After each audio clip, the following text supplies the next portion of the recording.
Audio book वाङ्मय 35 समस्त विश्व को भारत के अजस्त्र अनुदान। चैप्टर 1 पार्ट 57 देव संस्कृति के प्राण क्रांतदर्शी ऋषि।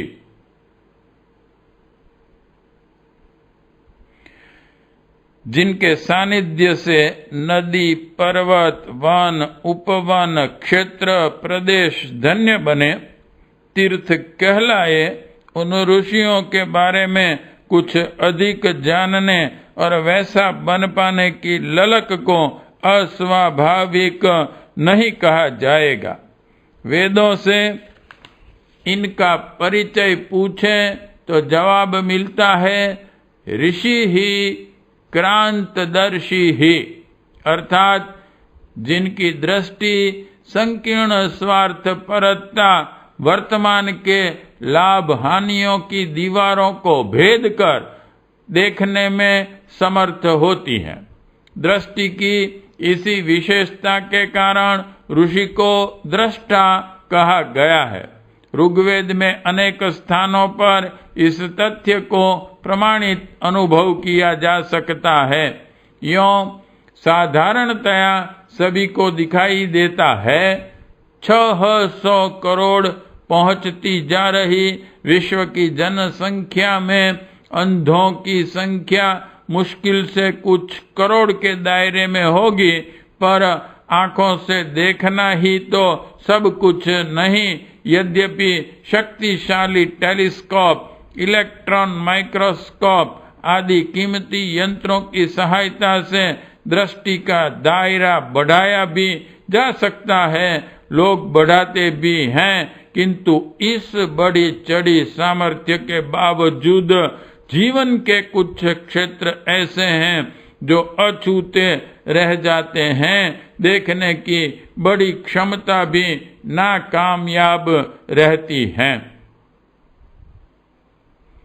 जहां इन बहुमूल्य यंत्रों की सहायता असफल साबित होती है, वहीं ऋषि की दृष्टि सफल होती है। सरलता से देख पाने, विवेचन, विश्लेषण करने में सक्षम होती है। इस अलौकिक दृष्टि प्राप्ति का आश्चर्यजनक प्रयोग जहाँ संपन्न होता है, वह स्वयं का व्यक्तित्व है। जो इस प्रयोग में निरत हैं, शास्त्रकारों ने उसे मुनि की संज्ञा दी है। मुनि का अर्थ है मननशील तपस्वी। मनन जीवन के स्वरूप और समस्याओं का, तपस्या उनके समाधानों की खोज में यदा कदा ऋषि और मुनि दोनों शब्द समानार्थी के रूप में प्रयोग करते देखे जाते हैं, पर वास्तविकता भिन्न है। मुनि ऋषि बनने की प्रक्रिया है जिसकी चरम परिणति मात्र दृष्टा होना है। दृष्टा बनने के प्रयत्न का अर्थ है दृष्टिकोण के परिष्कार को अपनाया जाना। हमें 1000 बार जानना और लाख बार समझना चाहिए कि अध्यात्म का एकमात्र अर्थ भी यही है। मननशीलता का प्रयोजन जीवन को परमात्मा के स्तर तक पहुंचाने वाली उत्कृष्ट प्रेरणा को अंतःकरण के गहन तप स्तर में प्रतिष्ठापित करना है। यह जीवन का परमात्मा से सामंजस्य बिठाने वाले हर साधक के लिए तप एक अनिवार्य विवशता है। यहाँ तप का अर्थ भूखे मरना, भगवान की प्रशंसा करना जैसा कुछ न होकर असंयम, उद्वेग, अपव्यय और व्यामोह के नागपाशों को तोड़ फेंकना है। लेकिन हर तपस्वी जरूरी नहीं मुनि भी हो। मुनि सतत जागरूक रहकर अंतःकरण और बाह्य परिस्थितियों का अध्ययन करने की वृत्ति है, जिसका तत्परता और तल्लीनता से पालन करने पर अनेकानेक रहस्यमयी परतें खुलती और समाधान सूझते और दृष्टि का विकास होता है। ऐसे लोगों को ही मनस्वी और मनीषी का सम्मान प्राप्त होता है।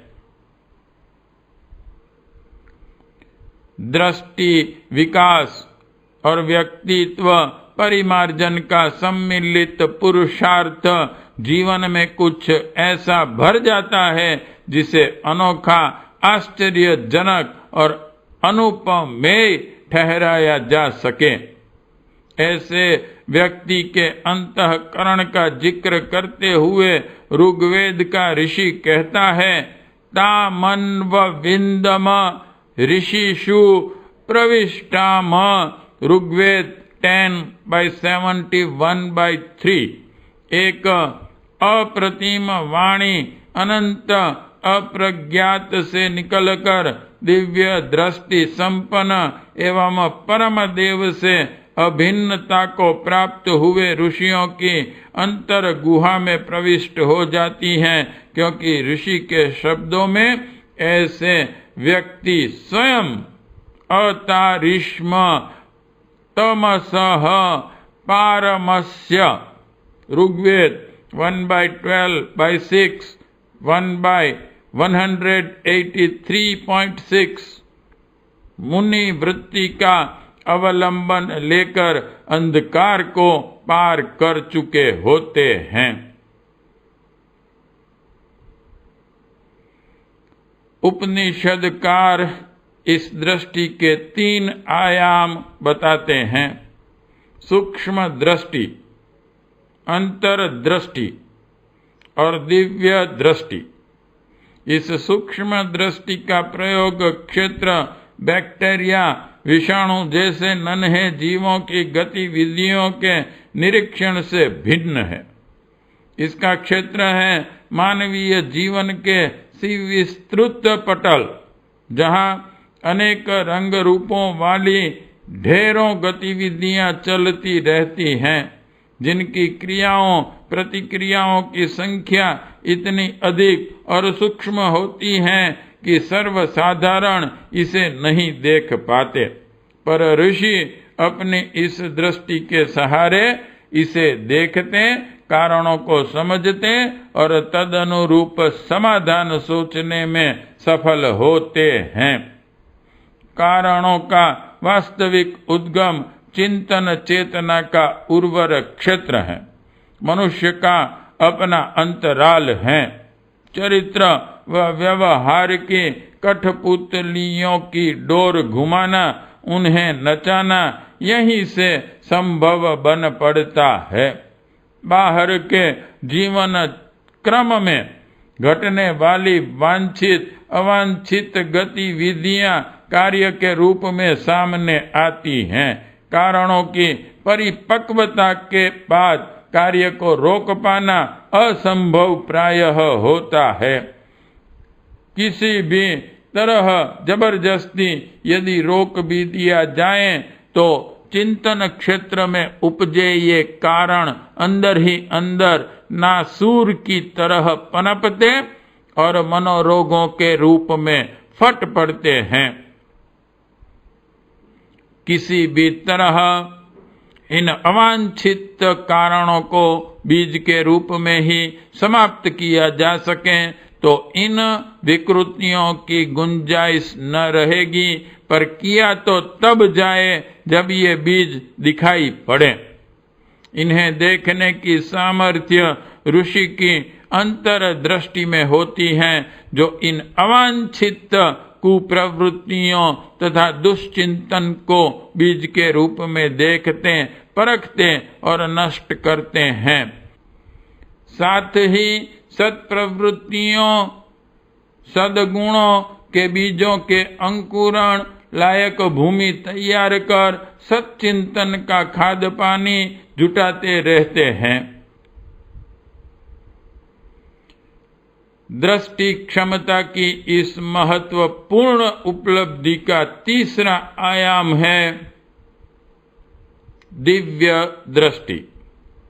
सामान्य मनुष्य या तो वर्तमान की कठिनाइयों का रोना रोते अथवा अतीत की छोटी मोटी उपलब्धियों से गर्वोन्मत्त हो उन्मत्त हाथी की तरह पगलाए फिरते हैं।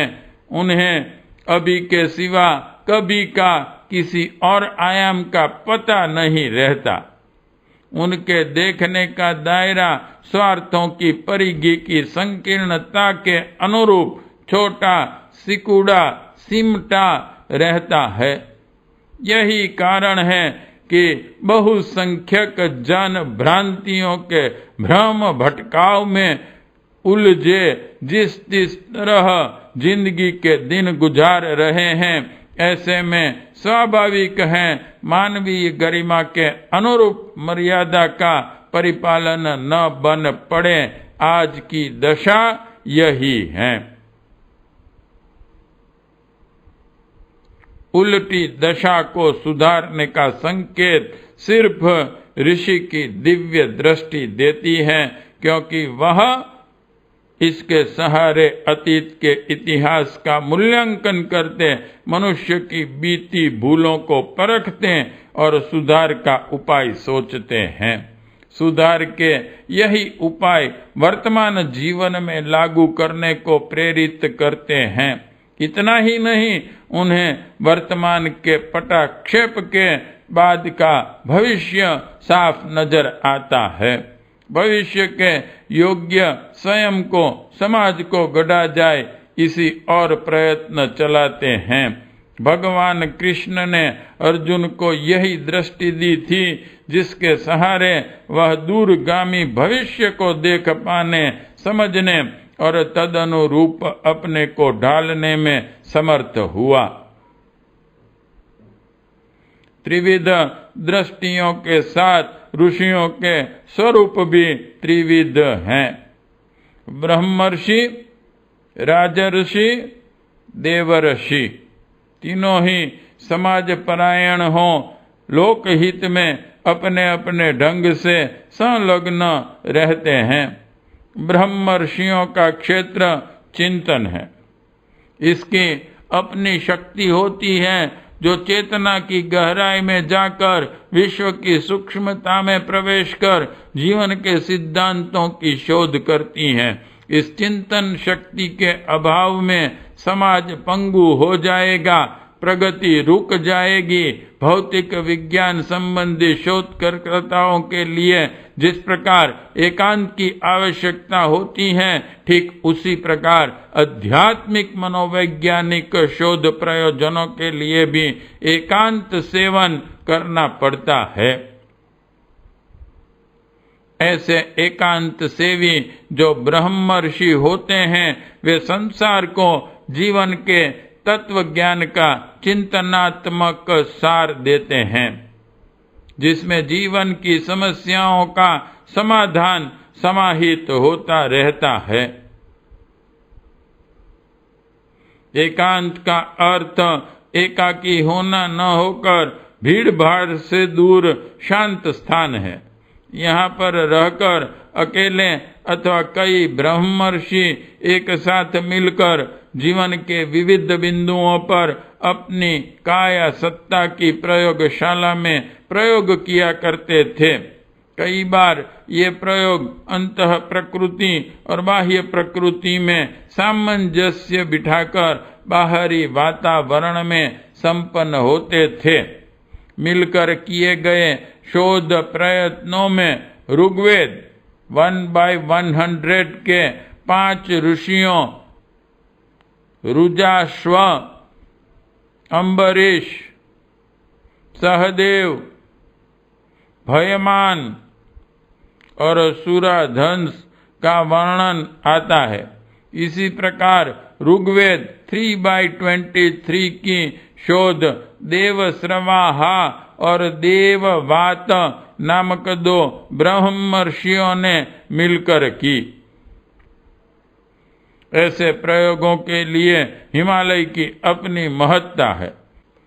उत्तराखंड की गोद में अनेकों ऐसे दिव्य स्थल हैं जहां तत्व ज्ञान और आत्मविज्ञान के अनेकों गुह्य प्रश्न अपना समाधान प्राप्त करते हैं।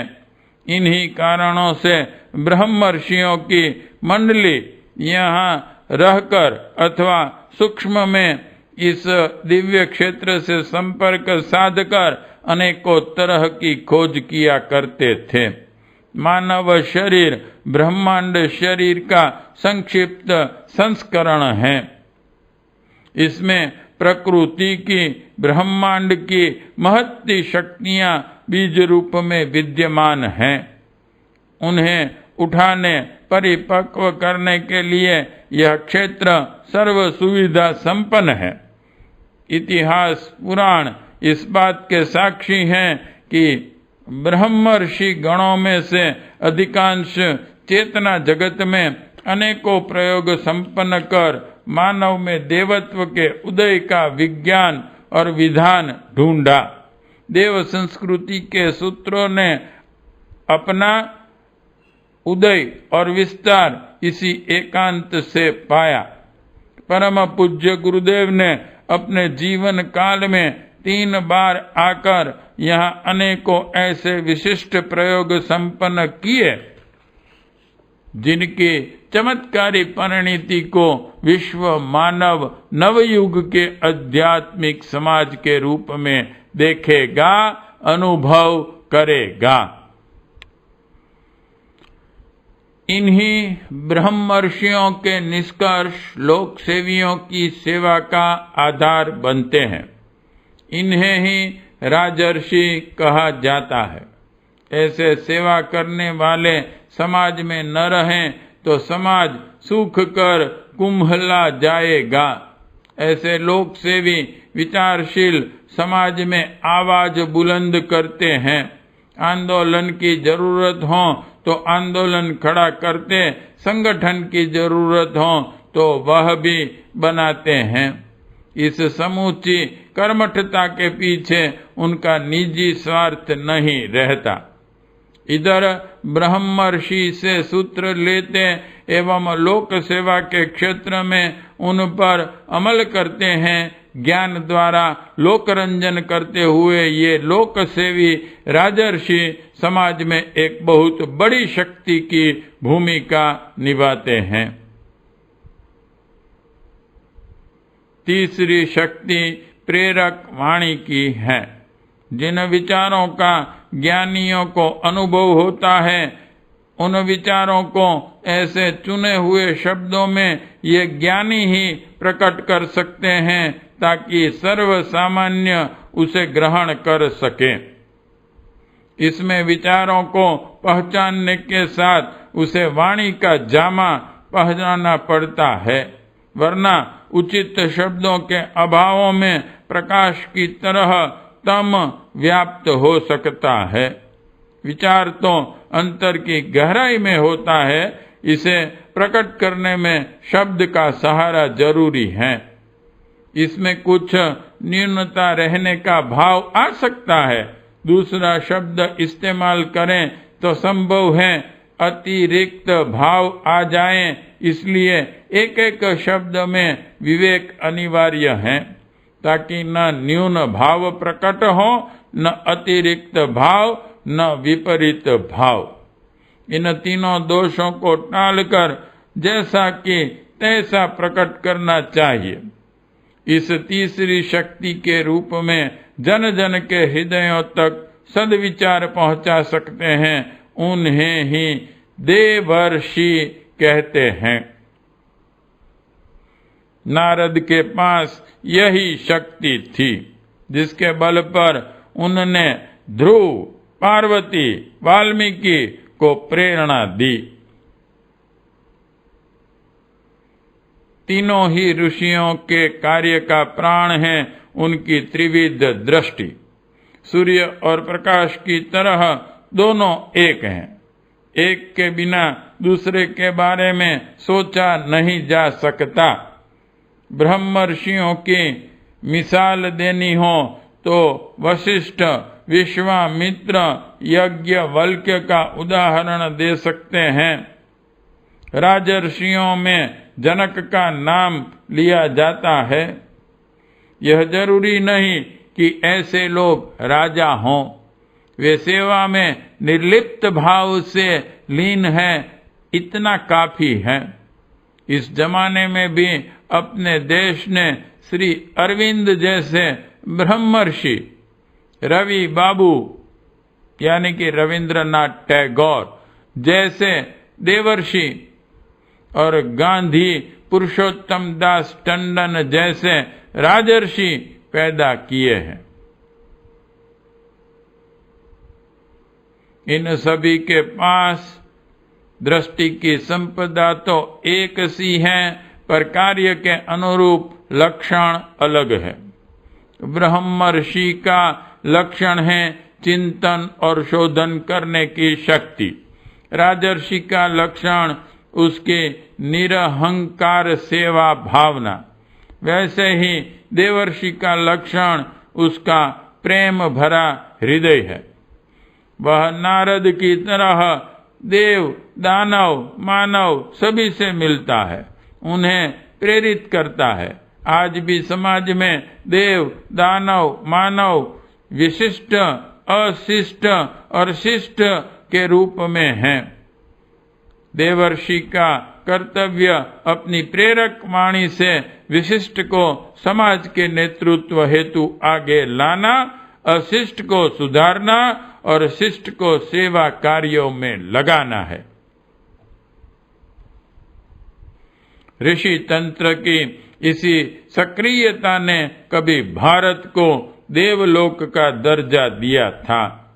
अतीत की स्वर्णिम आभा को भविष्य में बिखेरने का प्राणपण से प्रयत्न करने वाले परम पूज्य गुरुदेव के व्यक्तित्व और कर्तृत्व में इसे पुनर्जीवित होते देखा जा सकता है।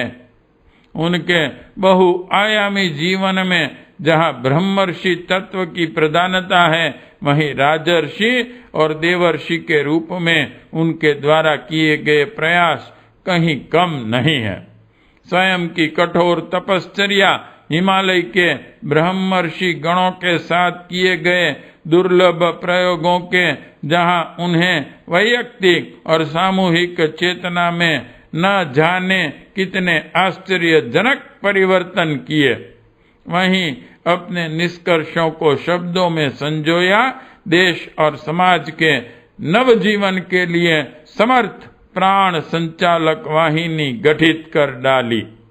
देवर्षि के रूप में उनकी प्रेरक वाणी लाखों हृदयों में संजीवनी शक्ति बनकर पहुंचती रही।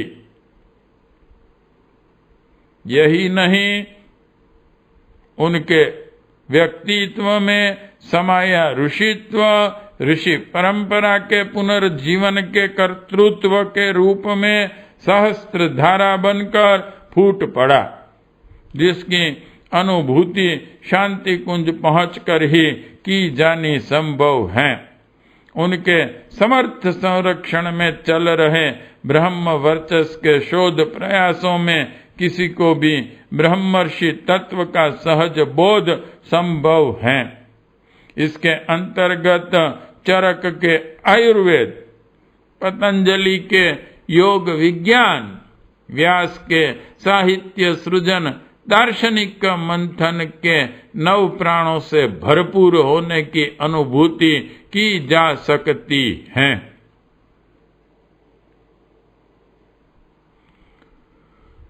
शांति कुंज, जहाँ विभिन्न साधनात्मक प्रयास व्यक्तित्व में आश्चर्यकारी बदलाव के लिए किए जा रहे प्रयोगों की कार्यशाला है, वहाँ राजर्षियों के प्रशिक्षण के लिए इसका महत्व कम नहीं। प्रति मास यहाँ से सैकड़ों हजारों की संख्या में निरहंकार सेवा भावना के व्रती स्वयं राष्ट्र, विश्व, संस्कृति, मानवता के लिए स्वयं को समर्पित करने की अकुलाहट लिए निकल पड़ते हैं। ऐसे 1,00,000 राजर्षियों को विश्व मानवता के लिए समर्पित कर देना युग पुरोधा का संकल्प है। जन जन के हृदय को स्पंदित करने का वर्ष भर प्रवज्ञा करने वाले देवर्षियों की भाव सामर्थ्य किसी से छुपी नहीं है। नारद परंपरा के धनी इन देवर्षियों ने अब तक न जाने कितने ध्रुवों वाल्मीकियों का जीवन बोध दिया है और देते जा रहे हैं। युग ब्रह्मर्षि द्वारा प्रारंभ किए गए नए ऋषि गणों को गढ़ने तराशने निखारने का प्रयास अभी भी अविराम है। स्वयं के ऋषित्व को निखारने के लिए हमें केवल अपने चारों ओर घिरे हुए नरक को ही खोना पड़ेगा और कुछ गंवाया जाना नहीं है। दृष्टिकोण को परिष्कृत बनाने और आदर्शवादी कर्तृत्व के लिए अड़ जाने में हमें शरीर, मन, समाज और परिवार में सर्वतोमुखी सुख शांति ही मिलनी है। इतना ही नहीं, इसी प्रयास में जीवन लक्ष्य की प्राप्ति और युग पुकार की इस महत्ती आवश्यकता की पूर्ति भी होती है, जिसके आधार पर ऐतिहासिक भूमिका प्रस्तुत करने वाले ऋषिगणों की पंक्ति में जा बैठेंगे। पार्ट 57 समाप्त।